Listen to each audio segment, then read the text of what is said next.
महाराष्ट्राच्या राजकारणात सध्या एकामागून एक अंगावर येणारे भूकंप आपण पाहतोय. शिवसेना उद्धव बाळासाहेब ठाकरे पक्षातील खासदारांच्या फुटीची चर्चा अजून शांत होत नाही. तोच आता महाराष्ट्राच्या राजकारणातून आणखीन एक मोठी आणि तितकीच धक्कादायक बातमी समोर आली आहे.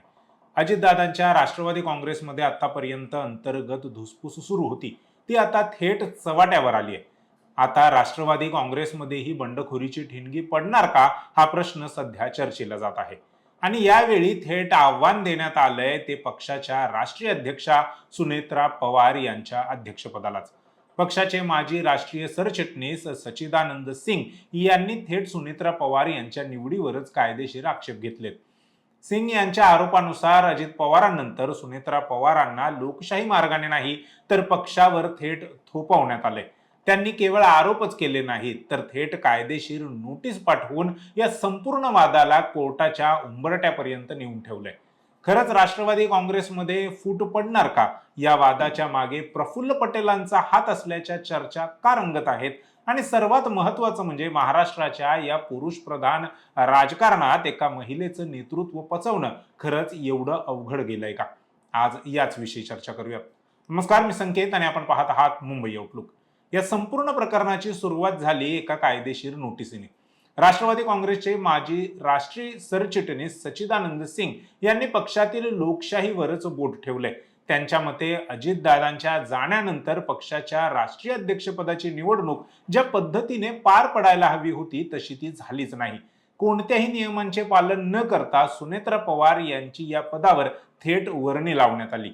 सिंग यांचा दावा आहे की पक्षामध्ये हुकुमशाही पद्धतीने निर्णय घेतले जात आहेत आणि कार्यकर्त्यांच्या किंवा वरिष्ठ पदाधिकाऱ्यांच्या भावनांचा विचारच केला गेला नाही. त्यामुळे ही निवडणूक रद्द करून पुन्हा एकदा पारदर्शक पद्धतीने राष्ट्रीय अध्यक्षांची निवडणूक घेतली जावी अशी त्यांची मागणी आहे.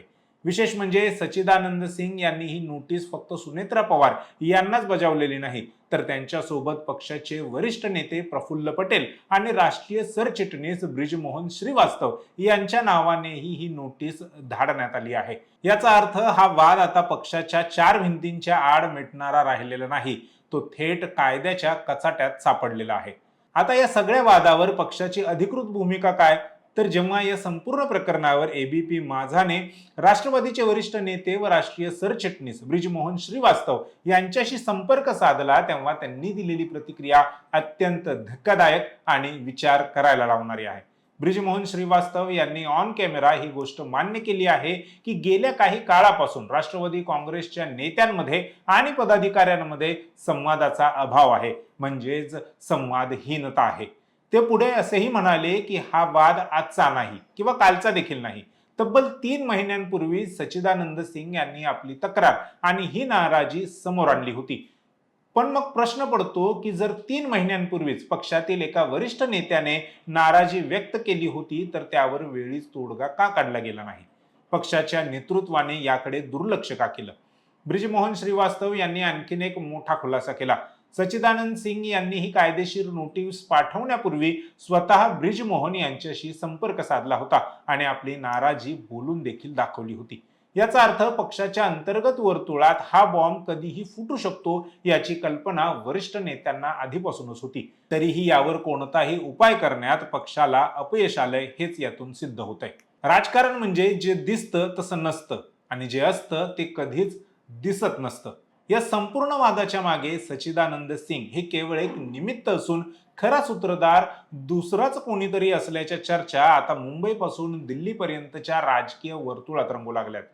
आणि ते नाव दुसरं तिसरं कोणाचं नसून थेट प्रफुल्ल पटेल यांचंच घेतलं जात आहे. असं का बोललं जातंय त्यामागचं गणित नीट समजून घ्या.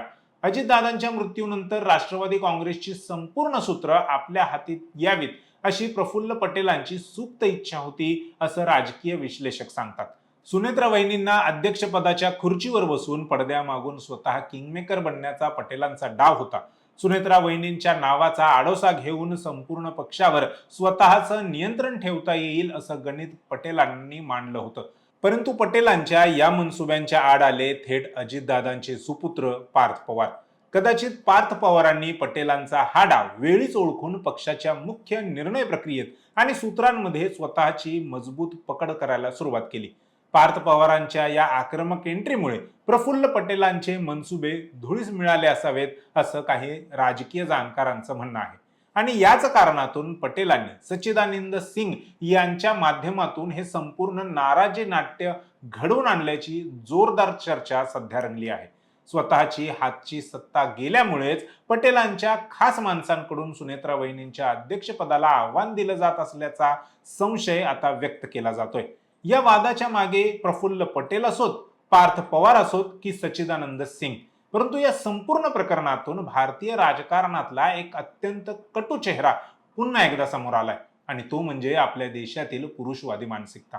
आपण कितीही महिला सबलीकरणाच्या गप्पा मारल्या, संसदेत महिला आरक्षणाची बिलं मंजूर केली, तरीही जेव्हा प्रत्यक्षात एखादी महिला स्वतंत्रपणे एखादा मोठा राजकीय पक्ष चालवायला पुढे येते तेव्हा पुरुषी अहंकाराला ते पचवणं कठीण जातं.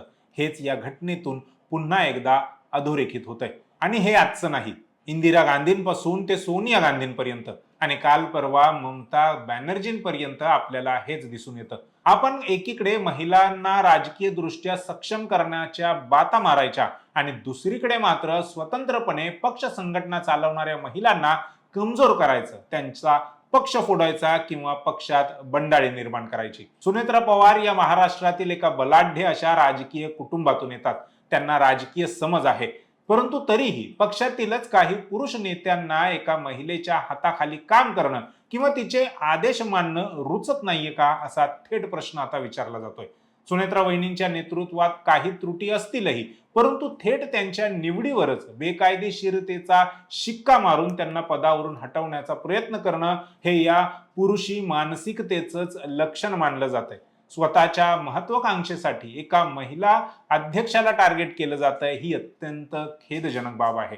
सध्या तरी या कायदेशीर नोटीसीमुळे राष्ट्रवादी काँग्रेसमधील अंतर्गत वाद चव्हाट्यावर आला असून आगामी काळात पक्षात मोठी बंडखोरी होते की सुनेत्रा पवार या सगळ्या विरोधकांना शांत करण्यात यशस्वी होतात हे पाहणं महत्वाचं ठरणार आहे. महाराष्ट्राच्या राजकारणात रोज नवीन डावपेच खेळले जात आहेत, त्यामुळे इथून पुढे काय घडणार याकडे संपूर्ण राज्याचं लक्ष लागलंय. आम्ही देखील या प्रकरणावर विशेष लक्ष ठेवून आहोत आणि याची प्रत्येक अपडेट तुमच्यापर्यंत पोहोचवत राहू. त्यासाठी मुंबई आउटलुकच्या YouTube चॅनलला आत्ताच सबस्क्राईब करा, बेल आयकॉन प्रेस करा आणि फेसबुक पेजला लाईक करा.